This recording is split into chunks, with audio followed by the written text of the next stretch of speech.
Good morning, Saints. Today I'm going to give you 3 reasons why the U.S.-Iran war is Bible prophecy in 2026. Okay, number 1. These are the days of God's visitation. Okay, it tells us this. When God's people fall away from Him, serving idols and distractions, the riches of the Gentiles, then He will call to us. Leviticus 26, verse 14 through 33.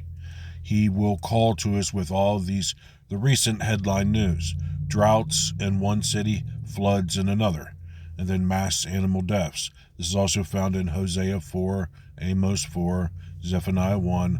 When there's no fear of God, He will call to us with all this severe weather. All the other obvious signs: recent earthquake and volcanic activity, the military buildup happening worldwide, threats of nuclear war, God's sword fast approaching. So what is going to happen in 2026? Okay, so number 1, this is Bible prophecy. God's people fell away from Him, serving idols and distractions. Now you're going to have false biblical teachings. That's number 2. Today, if you look at all the different churches, they are deep rooted in man's doctrine.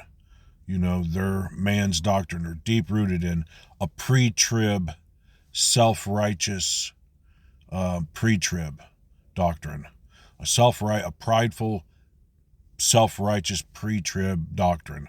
That is man's doctrine.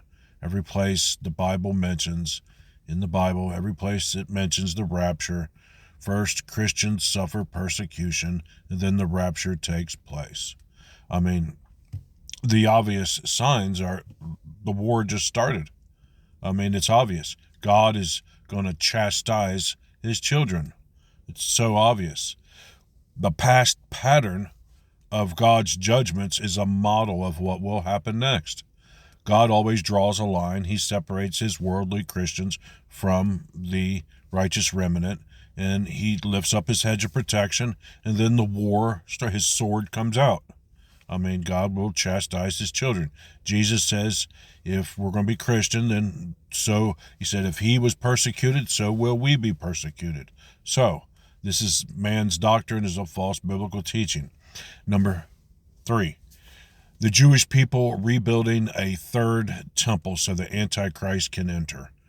The Bible tells us in Ephesians 2, it's going to be a spiritual temple that the Antichrist enters with a false biblical teaching.